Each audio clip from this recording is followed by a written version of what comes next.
Kan unik ini keramatnya, sangat unik. Ini menurut riwayat para wali. Kalau dicari hadisnya nggak ada, di Quran jelas nggak ada, di hadis nggak ada, di fikih nggak ada. Sudahlah, ini jelas trik-trik dari Ba'alawi ya, supaya kelompok mereka ini dianggap wali, dianggap orang suci, dianggap orang yang ahli surga ya, sehingga kaum muslimin ya diperintahkan untuk mengkultuskan mereka. Kalau ada sesuatu mintanya kepada Ba'alawi itu ya, itu sudah terbaca ke sana ya, sudah terbaca. Tidak diterima orang berziarah ke Rasulullah SAW kalau tidak membaca Fatihah dulu kepada Sayyidi Muhammad As-Samman. Kan unik ini keramatnya, sangat unik. Ini menurut riwayat para wali. Kalau dicari hadisnya nggak ada, di Quran jelas nggak ada, di hadis nggak ada, di fikih nggak ada. Diriwayatkan siapa-siapa yang menyebut ya Samman, ya Samman, ya Samman 3 kali, katanya beliau akan hadir. Ya, ini saya baru pulang dari sholat Isya ya. Kemudian pas ngecek sosmed kok ada postingan ini. Ini nggak ngerti namanya Habib siapa ini. Ya kalau lihat gambarnya sih ya agak familiar. Cuma nggak ngerti namanya karena ini nggak terlalu terkenal sepertinya. Yang terkenal kan ya Rizik Syihab, Bahar Smith, Hanifah Latos, Nopel Al-Gedabrus, itu terkenal. Kalau ini kayaknya kurang lah ya, jadi kami nggak ngerti ini siapa namanya. Dan kalau kita membaca caption yang ada di video ini captionnya sudah benar.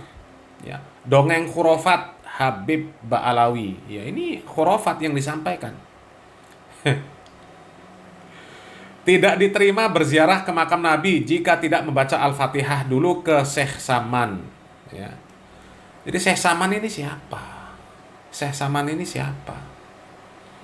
Kok bisa menjadi syarat diterimanya ya, amaliyah ziarah ke makam Nabi Muhammad SAW sebelum membaca Al-Fatihah untuk Syekh Saman?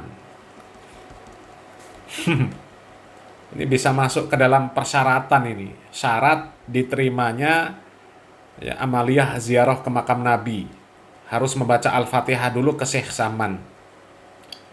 Ini kan ngawur namanya. Apalagi dia tadi sudah mengatakan bahwa ini nggak ada dalilnya dari hadis, nggak ada dalilnya dari Al-Quran, ya, nggak ada dalilnya dari perkataan para ulama, asalnya dari mimpi. Mimpi itu kan sesuatu yang nggak jelas. Kalau kita beragama dengan sesuatu yang nggak jelas sumbernya, ya nggak boleh. Ya, agama Islam ini agama ilmu. Ya, bener ini captionnya. Dasar Islam adalah Al-Quran dan hadis bib, bukan leluhur kalian. Bener. Ya, dasar kita beragama itu ya Al-Quran, hadis, ya, kemudian perkataan para sahabat, perkataan para ulama, ya. Qala Allah wa qala Rasul, qala sahabah, qala ulama. Itu dasar kita dalam beragama. Bukan dasarnya mimpi, apalagi dari mimpi orang yang nggak jelas. Ya kan nggak jelas Syekh Saman ini siapa? Apa dikenal di kalangan para ulama? Apakah dia ahli fikih, ya, atau ahli dalam bidang akidah? Ya kan nggak dikenal siapa Syekh Saman ini. Dan jelas, kalau ini asalnya dari mimpi, berarti dia ini mengajak orang beragama hanya berdasarkan prasangka saja. Karena mimpi dari Saman ini nggak ada yang memverifikasi. Ya, kalau mimpi para sahabat, ya, seperti mimpi tentang lafaz azan, kemudian menjadi syariat, itu bisa dibenarkan. Karena memang mimpi itu diverifikasi oleh Nabi Muhammad SAW, dibenarkan oleh Nabi Muhammad SAW. Dan tentu Nabi Muhammad SAW ketika membenarkan mimpi tersebut ya berdasarkan wahyu, bukan berdasarkan hawa nafsu. Ya, itu di dalam Al-Quran kan jelas. Allah Subhanahu wa taala mengatakan wa ma yantiqu 'anil hawa in huwa illa wahyu yuha. Jadi Nabi Muhammad SAW itu berkata tentang sesuatu bukan berdasarkan hawa nafsu, tapi berdasarkan wahyu. Ya. Jadi kalau mimpi para sahabat ya, kemudian menjadi syariat Islam, itu benar karena dibenarkan oleh Nabi Muhammad SAW. Lah ini mimpinya Saman ini siapa yang membenarkan? Siapa yang memverifikasi? Ya, kok bisa menjadi bagian dari syariat Islam, menjadi syarat supaya ziarah ke makam Nabi Muhammad SAW itu diterima? Ya, syaratnya harus mengirim Fatihah untuk Syekh Saman. Ini kan ngawur. Ya, cara beragama yang seperti ini, cara beragama yang dibenci oleh Allah Subhanahu wa taala. Ya, di dalam hadis riwayat Muslim Allah Subhanahu wa taala mengatakan innallaha yabghadu qila wa qala. Ya. Sesungguhnya Allah Subhanahu wa taala itu membenci ya perkataan yang hanya katanya dan katanya saja.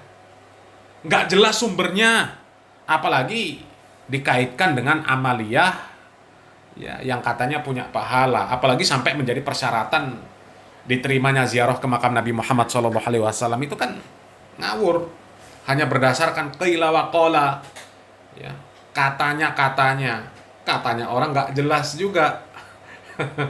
Ya, jadi Allah Subhanahu wa taala membenci perkataan qila wa qala ya, wa kasratus soal ya, kemudian membenci orang yang banyak bertanya ya, wa idha'atal mal, dan orang yang menghambur-hamburkan harta. Jadi kita beragama ini nggak bisa ya, berdasarkan mimpi. Ya kalau kita beragama boleh berdasarkan mimpi, wah repot, nanti banyak orang yang ngaku soleh ya, ngaku punya mimpi, kemudian mimpinya menjadi amaliyah, apalagi menjadi persyaratan diterimanya sebuah amaliyah. Ini kan kacau.